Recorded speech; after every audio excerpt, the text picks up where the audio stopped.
It's time to talk about right-wing comedy. And is it funny before we get to the murder and before we get to the okay buddy? Okay, I'll admit it. Right-wing comedy isn't very funny. Mr. Potato Head's trans, I'm going to bed. Oh my God, Shane Gillis is actually not right-wing comedian, and he is literally funny. Why did they start with this? Oh no. Saying Shane Gillis is doing right-wing comedy is actually helping the right wing, because he does have a lot of fucking funny sketches. He has a lot of good fucking jokes as well. And also on top of that, like, unless you can make an argument about like him being bad at jokes when he is doing right-wing comedy, then that's fine. But liberal comedy isn't. Yeah, I mean, he is that, like, that's him literally joking about fucking people being conservative and like freaking out about Mr. Potato Head being trans. But liberal comedy isn't very funny either. It's hard to be liberal, let's be honest.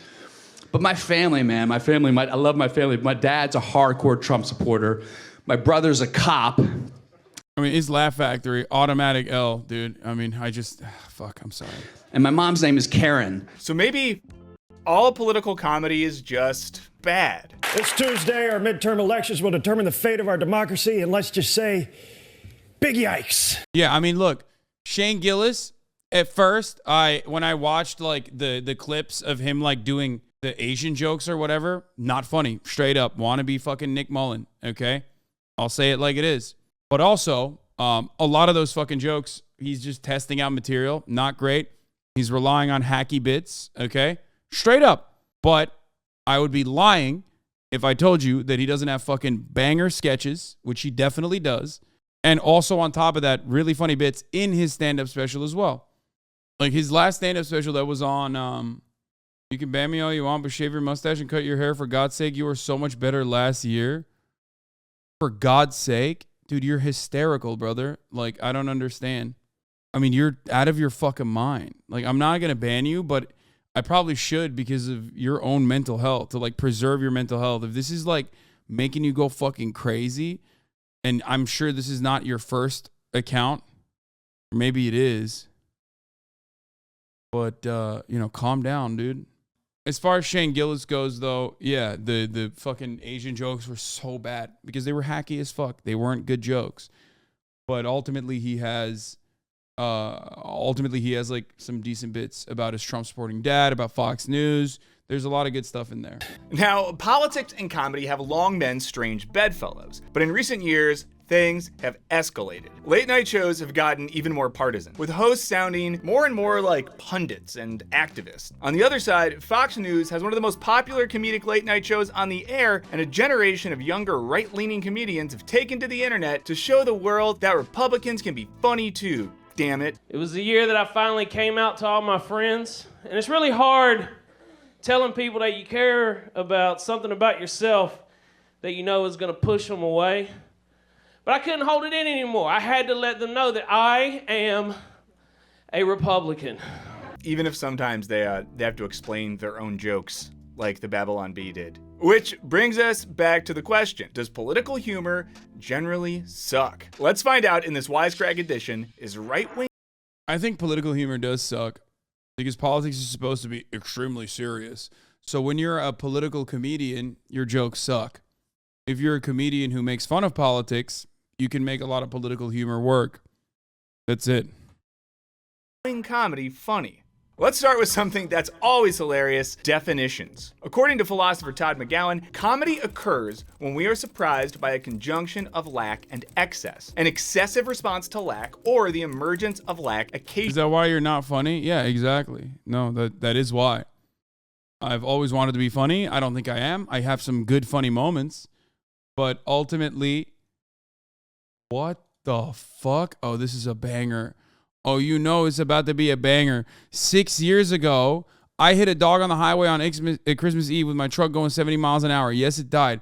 Thanks for reminding me every Christmas Eve. Unlike you evil bastards, all dogs go to heaven. Merry Christmas, everyone. Oh, my God. Oh, what a banger. What a banger. For those of you who don't know, this is a classic Keemstar moment that he tweeted out. He tweeted out that he hit a dog on Christmas Eve going on the highway, on his truck, going 70 miles an hour. Where's the classic? I mean, this is something that people quote all the time. It used to be something that people used to quote all the time. Bro, I'm sorry. I will never listen to like a 17-month subscriber about like what takes on comedy are better. I love Cody, but like you literally said, this 17-minute video from fucking Wisecrack is not good enough. Here's a way better video about conservative comedy, and it's an hour long. Okay? It is 1 hour long. You are fucking crazy, dude. Like, you're a crazy person. Here's the Keemstar tweet. I just hit a dog going 70 miles on my truck. Such a shitty Christmas Eve right now. It ran right up on the highway. I hate this year so much. Yes, it died. Banger. I love Cody. I'm not watching an hour-long video about it. Okay? By excess reveals how every lack is excessive. I'll be back in a second. Every excess is lacking. When the coincidence of lack and excess surprises us, this is the comic event. I have had so many motherfucking takes on this issue, dude. So many takes. I don't even get to like the philosophical underpinnings as to why, because, you know, I'm not deep enough, obviously. I'm not smart enough for that sort of thing. But ultimately, I do think that, like, you know, there are some rules, ultimately, but you can break those rules if you're very funny. You know, punching up versus punching down, that sort of stuff. But sometimes you can punch down and still be funny. It's just that, like, you have to be an incredibly good comedian to be able to do that. And most people aren't. That's it. Twitter jail for your bad joke about Elon Musk's bedside table. Sex in its lowest form to have children. Following Bruce's lead was George Carlin, who transitioned from a suit-adorned chuckle captain to a dope-smoking, long-haired hippie. He also went to jail for transgressive jokes, once again making modern cancellation look like a breeze. So I find it kind of funny to be hassled for using them when my intention is to free us from hassling people for using them. Let's check out how Carlin uses his favorite subject, words, to do political comedy. Smug, well-fed, greedy white people have invented a language to conceal their sins. The CIA.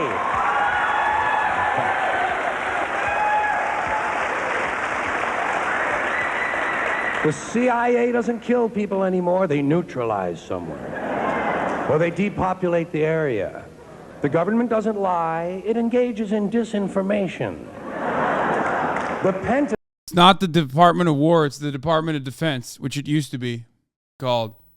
Pentagon actually refers to and measures nuclear radiation in something they call sunshine units. Israeli murderers are called commandos, Arab commandos are called terrorists. Conservatives refer to the Contra killers as freedom fighters. Well, if crime fighters fight crime and firefighters fight fire, what do freedom fighters fight? Yeah, this clip's great because what you see Carlin doing is using something really straightforward, language, and kind of luring the audience in and using it for a really political purpose. So kind of exposing something excessive contained in the space of language and doing something political. Like you can hear some uncomfortable laughter there. Okay, so were Bruce and Carlin funny? Yeah, of course they were. Now, many have turned them into examples of the... Bro, this is a fucking thing that describes comedy. Okay, guys? Of course it's explaining the joke. This entire video is about explaining the joke. It's going to keep explaining the joke. A lot of chatters are upset that he's explaining the joke because, what? You watch me, motherfucker. That's all I do. Half the time I ever show a joke on this broadcast, I have to explain it. Okay? Calm down. Comedian philosopher, unafraid to tell the truth even when it ruffles society's feathers, like a cocktail lounge frequenting versions of Socrates. And Carlin is especially revered by both the right and left as a model of a comedic truth teller with no regard for PC culture. According to Critchley, these examples represent true humor as the jokes change the situation. This might be one of the most informative videos for like a neurodivergent audience ever, because like it gives you the footprint on what to laugh, how to laugh at it, and why it's okay to laugh at it. Like, this is literally, if there was ever a video that was created that was like a 17-minute format, it is for my neurodivergent audience that, my neurodivergent leftist audience that refuses to understand what context is, what nuance is, what jokes are, and thinks that laughter is bourgeois decadence. A small taco.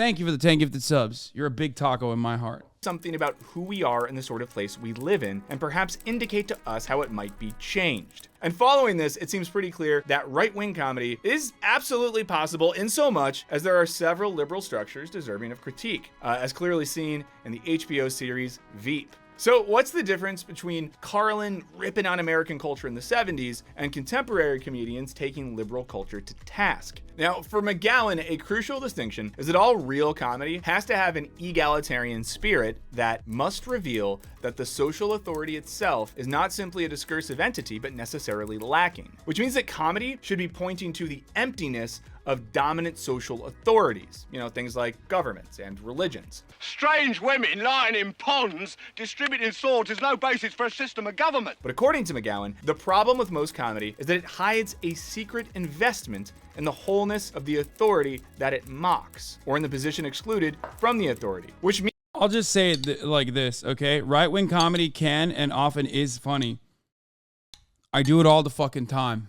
It's just like, you have to understand that the person delivering the right-wing existence, which is inherently funny, because comedy is about pulling the contradictions out, and conservatives live in a sea of contradictions.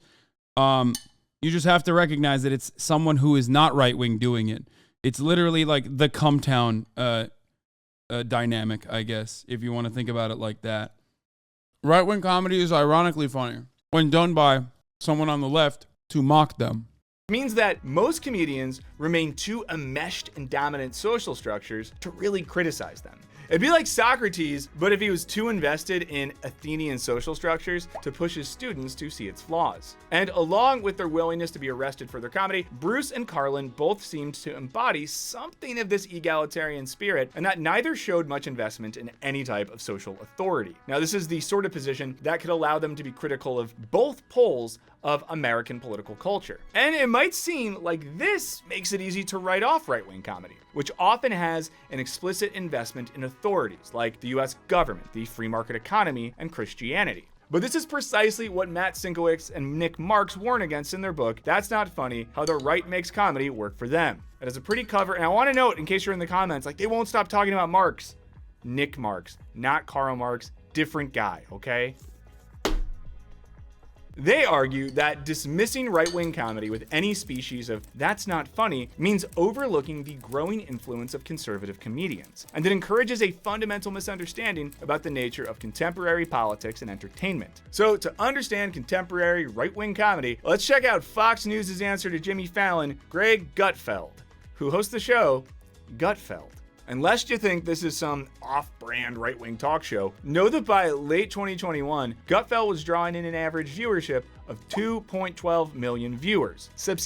That is discouraging. That's the most discouraging statistic I've ever heard in my entire life. Wow. Yeah, he became, I think, the most watched talk show, late night talk show. Substantially beating out Stephen Colbert. Think about it. The only reason vegetarians eat plants is because plants can't run away, and vegetarians are too lazy to eat stuff with legs. But this year, the average turkey will cost you 17% more compared to last year. I should have bought this year's turkey last year, or next year when I fix my time machine. At my most charitable, okay, so maybe the lack of turkey available is pointing out the excess of inflation and other economic issues facing the country, thus forcing the viewer to reflect on all the proverbial turkey they too aren't consuming. Or maybe, just maybe, the joke is that eating plants is dumb and un-American. But would the pilgrims find it absurd to eat a plant-based bird?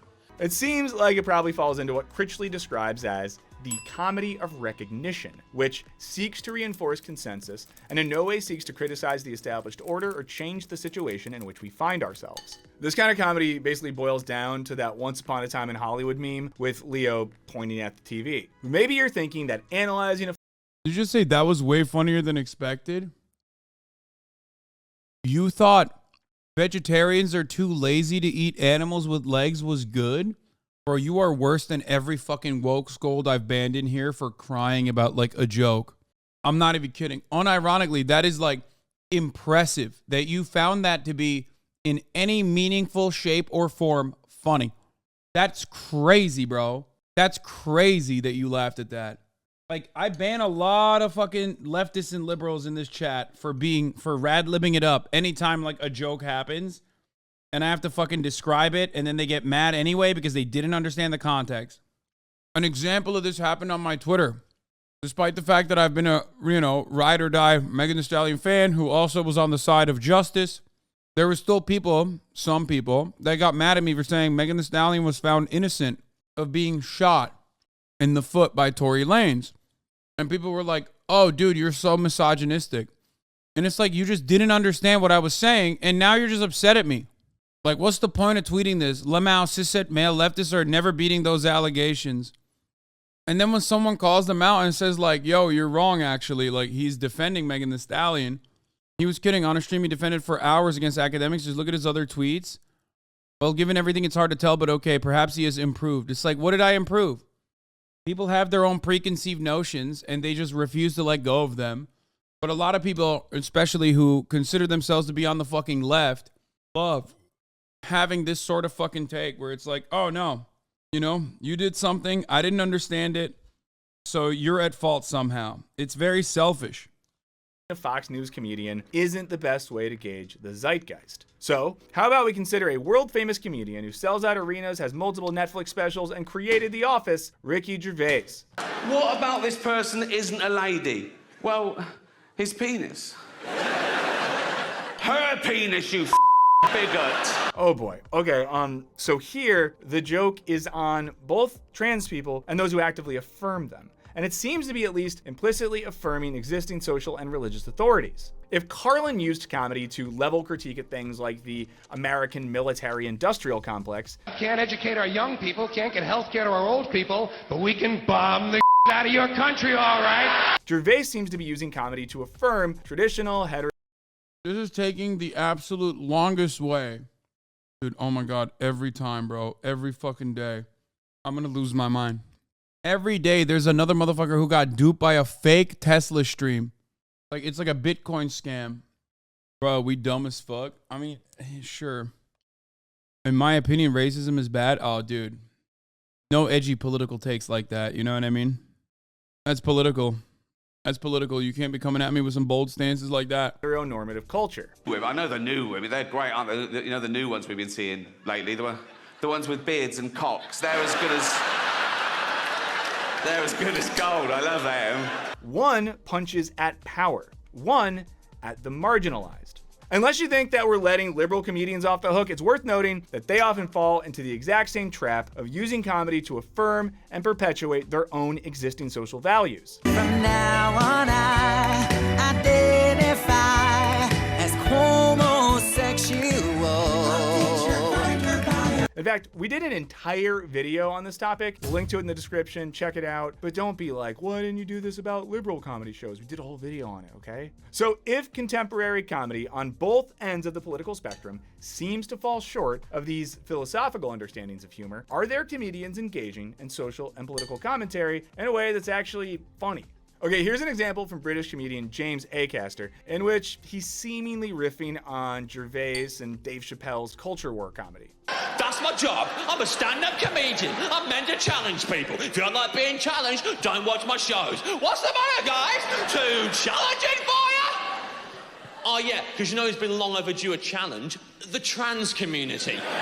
Okay, Acaster hits both sides of McGowan's philosophy of comedy. He points out the lack hidden in the excess of contemporary edgy comedy, i.e. there's nothing challenging about these comedians, and then shows the excessive nature of comedians, people like Gervais and Chappelle, making trans jokes. Acaster is showing how those jokes are a form of reactionary humor, which according to Critchley, is not laughing at power, but the powerful laughing at the powerless. There's also lots of right-wing comedy these days aimed at snowflake culture. The idea that millennials and Gen Zers in particular are all real fragile and narcissistic. These guys grew up in a world that's child-proofed and padded. All the dumb ones lived. So is there a way to joke about this phenomenon that isn't kind of judgmental or mean? Well, let's see comedian Patty Harrison give it a go. I feel like, Friend you of know, the I show. just want to be a more honest person, especially in like today's climate. I feel like I don't think people have the bandwidth for fakeness anymore. Here, in talking about something that's pretty absurd, her relationship with a GOAT co-star. Well, Randy didn't have a lot of credits. She's pointing out the ridiculous excess of certain strands of online culture in which banal human emotions and behaviors are described in clinical terms. Here that's, talking about her emotional bandwidth and her high-level narcissism.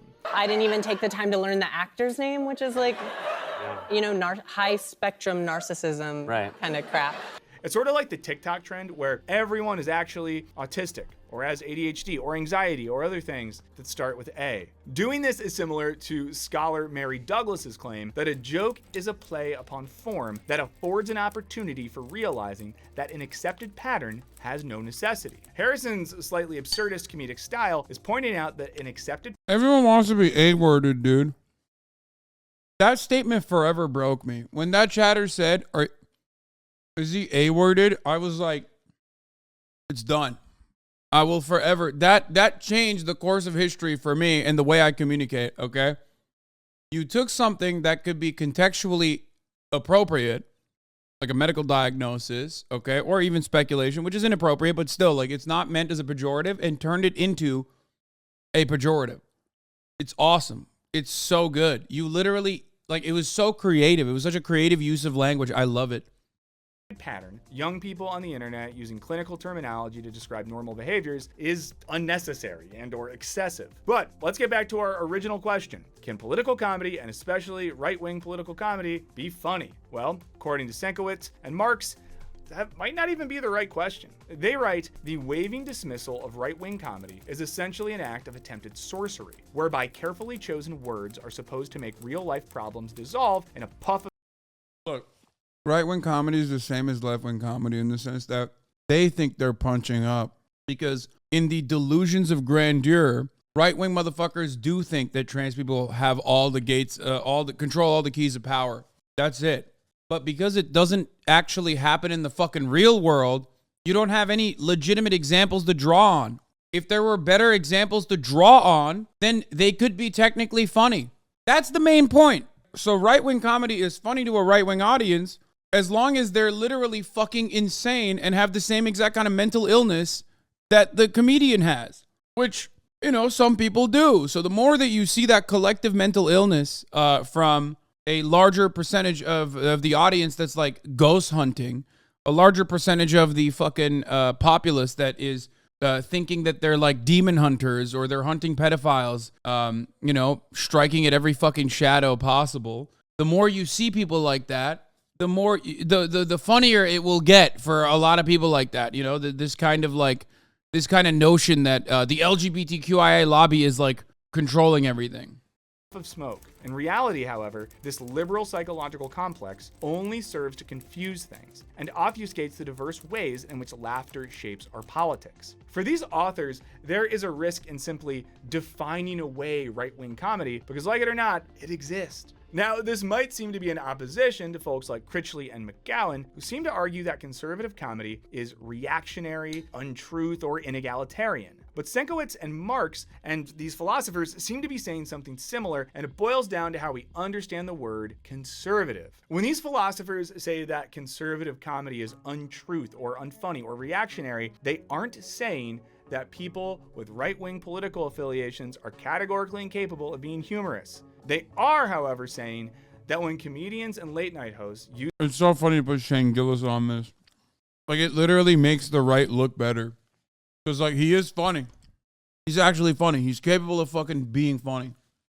So then you unironically turn around and you make it seem like the right do have the capabilities of being funny. That stand-up special features 30 minutes of him just shitting on his fucking Trump-supporting dad. Ricky Gervais is right-wing? Oh, fuck yes. Oh my God, are you kidding me? Ricky Gervais is 100... He's British, bro. I'm sorry. You can't overcome that. hard. Ricky Gervais was fine for the majority of his career until he decided to make his entire comedy. I mean, he was always like fucking annoying. He was always like, oh, aren't I being persecuted for being atheist, right? Like that kind of guy, which is not really that fucking funny, ultimately, unless you agree with it. But he was funny when he was self-deprecating. Not funny when he's fucking shitting on trans people and then turning around and making his entire stand-up special about how cancel culture is so bad, how fucking, trans people are awful and they're just like taking up all this space and everybody fucking cares about them and you're in the, you're in the pocket of big trans, basically. Everyone's in the pocket of big trans. It's like, bro, you're fucking delusional, dog. Use their platforms to either simply prop up systems and figures already in positions of power, what Thomas Hobbes described as sudden glory laughter, or to call for a return to some type of regressive past, what Sienkiewicz and Marx call paleo comedy. They are missing out on what comedy can and should do. And again, the same goes for contemporary liberal political comedy, where it's become increasingly common to get laughs off jokes about how climate change is real and vaccines are good and Biden is daddy. If you answer this first question right, I will hand you $500 in cash. Listen carefully. Will any of you just take the COVID vaccine right now? Anybody? Hell, even historically apolitical comedian John Mulaney ruffled liberal feathers when he gave an SNL monologue that acknowledged that no matter who won the 2020 election, nothing would really change. Or we might have a new elderly man, but just rest assured, no matter what happens, nothing much will change in the United States. The rich will continue to prosper while the poor languish. Seriously, that clip feels so awkward. Everyone's laughing, and then he brings up this kind of harsh truth, and everyone's like, because much like many right-wing comedians, lots of liberals don't want authorities and social structures to be criticized. Or they're social fascists. The more tolerant arm of fascism. That's right. I'm sick and tired of it, dude. Maoist third worldism. Marxist, Leninist, Stalinist, Maoist third worldism. All of the above. For some type of fundamental... notoriously funny guys. Everybody thinks of, when you think of like who's a funny guy, you think of someone who calls themselves a Maoist third worldist. Like that's who I'm always thinking of. Black. In the case of the Mulaney joke, that voting might be some kind of a sham. This all makes the question less about whether right-wing or left-wing comedy can be funny, and more about the difference between comedy aiming to conserve existing authority and power structures and This guy said British oil spill on my chest. Says, I accidentally said keg W in real life. Am I fucked? Yes. It's over. You're done. You need to be institutionalized immediately, okay? Or just keep doing what you're doing, which is like you are slowly but surely going to stop being around human beings because you're now fully a Twitch frog. You don't really need to make any sort of serious change in your life. Going forward, it'll be easier for you to survive because you're going to be inside a lot. Comedy willing to question them. And while this doesn't mean that right-wing comedy doesn't exist, it does mean that often this type of comedy just, well, isn't very funny. So why is Twitter causing such emotional strife in the government and in the media? Well, they were the junkies, and their drug dealer just got killed. But what do you all think? Is right-wing comedy capable of being truly transgressive? Are political comedians just telling jokes for people who already agree with them? Let us know what you think in the comments. As always, thank you so much to our Patreon. Another gut buster. That's funny. Sam Pogger's IRL is fine though, right? Abso-fucking-lutely not.